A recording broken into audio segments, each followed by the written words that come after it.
আলহামদুলিল্লাহ, অবশেষে আমরা এই রোজার শেষে ঈদের আনন্দ কাটানোর জন্য এই রাতের বেলায় চলে আসলাম আরব সাগরে।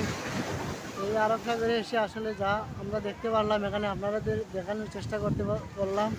তো দেখুন, বন্ধু বান্ধবকে নিয়ে চলে এসেছি ওই আরব সাগরে। তো এই আরব সাগরে আসলে এই যে সাগরের রাত্রের ভিউটা ভালো করে তোলা যাইতেছে না। সাগরের যে শব্দ, পানির যে শব্দ, এই শব্দটা হয়তো আপনারা এই ভিডিওর মাধ্যমে বুঝতে পারবেন যে পানির কী শব্দ আর কি উত্তাল। এই যে গার মধ্যে ইয়া পানি পড়তেছে, এত উঁচু, তারপরে গার মধ্যে ইয়া পানি পড়তেছে, এগুলো কতটুকু ঢেউ সাগরে। আর এই যে দেখতেছেন, এখানে কিন্তু মানুষের হাজারো হাজারো মানুষের দল। তো এই যে আমার বন্ধুরা, আসলে রাইতের ভিউটা এখানে আলো নাই, আলো ভিতর সাইডে, বাইর সাইডে যায় সাগরের পাশে, এই সাইডে আলো নাই, তাই ভিউটা ভালো করে ধরা যাচ্ছে না। তো এখানে হচ্ছে মানুষের হাজার হাজার মানুষের দল, আপনারা দেখতেই পাচ্ছেন যে ভিডিওর মাধ্যমে হাজার হাজার মানুষের দল। এত মানুষ, যদি সাগরের পাশে, আসলে সাগরটা আরেকবার আমি এসেছিলাম, তাও রাত্রে ভালো করে তুলে ধরা যায় নাই। তো এবার আমি তোলার চেষ্টা করলাম। এই যে টাওয়ারগুলো দেখতেছেন, এই টাওয়ারগুলো বিভিন্ন ধরনের কালার দেয়, বিভিন্ন রকমের কালার দিয়ে রাখে। তো আপনারা দেখতেই থাকুন আসলে ভিডিওটা পুরোপুরি। আমি অনেক দিন যাবৎ চেষ্টা করেছিলাম যে এই ভিডিওটা তুলে ধরবো, আজ তুলে ধরার চেষ্টা করলাম আপনাদের মাঝে। আসলে এখান থেকে সরে যাওয়ার ইচ্ছে হচ্ছে না। এই যে এই যে পানির উত্তাল, যে আরব সাগরে আমরা শুধু শুনি যে পানির উত্তাল খুবই বেশি। তো এটা আমরা আজকে বাস্তবে এসে দেখতে পারলাম। তো এখানে প্রায় সময় ছুটির সময় সবাই চলে আসে। তো এই মাথা থেকে এই মাথা তো হাজার হাজার মানুষ আর মানুষ। তো এটা আসলে দেখলে বুঝতে পারবেন। ভিডিওতে ক্লিয়ার দেখা যাচ্ছে না, কারণ রাত্রের ভিডিও তো তাই। তো আপনারা একটু দেখুন, দেখলে বুঝতে পারবেন যে আমি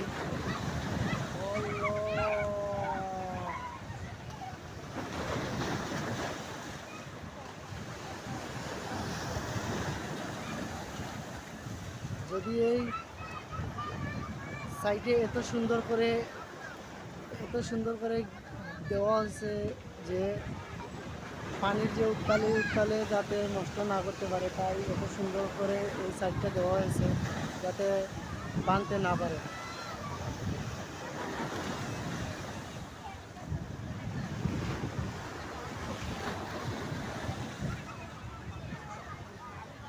যত সময় যাচ্ছে সাগরের উত্তাল কিন্তু বেড়েই যাচ্ছে, যত সময় যাচ্ছে সাগরের উত্তাল কিন্তু বেড়েই যাচ্ছে।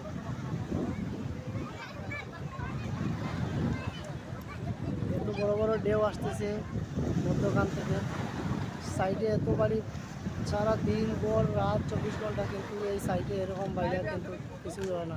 আমার নাই তো। তো ওই যে আসলে রাত্রের অন্ধকার, তাই বন্ধুদেরকে দেখানো যাচ্ছে না। যদি রাত্রের অন্ধকার না হতো তাহলে অবশ্যই বন্ধুগুলোকে দেখানো যেত। তো এরপরেও যতটুকু দেখানোর চেষ্টা করলাম, আপনারা দেখতেই থাকুন। আর এই যে সাগরের উত্তালটা আসলে দেখুন, পানির শব্দটা আপনারা ভালো করে লক্ষ্য করুন।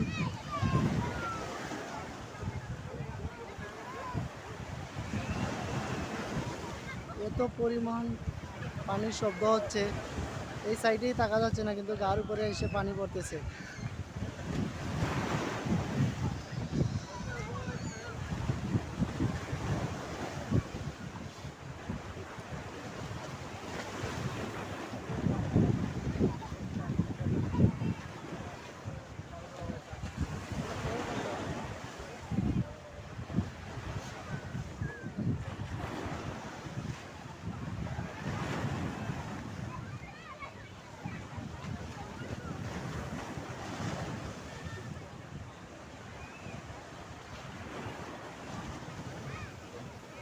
একটু মোটামুটি দেখা যাইতেছে।